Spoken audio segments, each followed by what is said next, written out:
ተጠባቂው የመቻልና ኢትዮጵያ ቡና ጨዋታ ዛሬ ይደረጋል።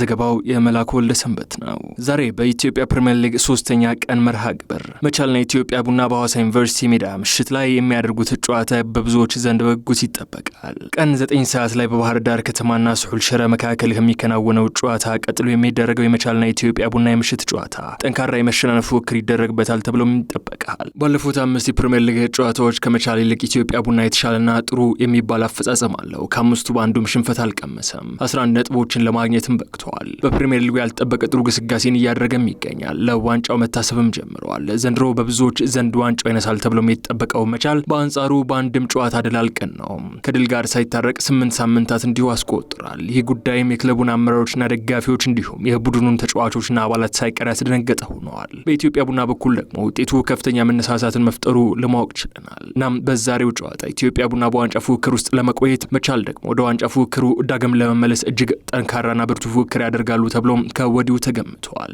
በጨዋታው ዙሪያ ያናገርናቸው የሁለቱ ቡድን ተጫዋቾች ለጨዋታው ከፍተኛ ትኩረት ሰጥተው ሲዘጋጁ እንደከረሙና ለማሸነፍ እንደተዘጋጁም ገልጸውልናል። የመቻል ቡድን ተጫዋቾች በተለይ እሁድ ዕለት በጥሎ ማለፉ መድንን ማሸነፋቸው ከፍተኛ መነሳሳት እንደፈጠረላቸውና በቀጣይ ጨዋታዎች ክለባቸውን ለመካስ እንደተዘጋጁም ነግረውናል። በዛሬው የሁለቱ ቡድኖች ጨዋታ በሁለቱም በኩል አብዛኞቹ ቁልፍ ተጫዋቾች ከጨዋታ ውጭ አለመሆናቸውም ቢታወቅም በጉዳት ሳቢያ የማይጫወቱ እንዳሉ ግን ለማረጋገጥ ተችሏል። በቡናማዎቹ በኩል የቡድኑ ሚዛን ጠባቂና ቁልፍ ተጫዋች ጋናዊው ዲቫይን በቅጣት የማይጫወት መሆኑ ለማረጋገጥ ችለናል። በመቻል በኩል እንዲወሳኙ ተከላካይ ያስቻለው ታመነ በጡንቻ ጉዳት ሳቢያ አለመሰለፉ ታውቋል። ሌላኛው ተከላካይ ግሩም ሀጎስ የመሰለፍ ጉዳይም በመቻል በኩል አጠራጣሪ ነው ተብለዋል። ይሁን እንጂ እስከ ትናንቱ የመጨረሻ ልምምድ ድረስ ከቡድኑ ጋር ልምምድ ሰራ መቆየቱም ለማወቅ ችለናል። ክቡራንና ክቡራት የብስራት ቲቪ የዩቲዩብ ቻናል ቤተሰቦች የመቻልና ኢትዮጵያ ቡና የዛሬ ጨዋታ በመሸናነፍ ወይንስ ባቻ ውጤት ይጠናቀቃል?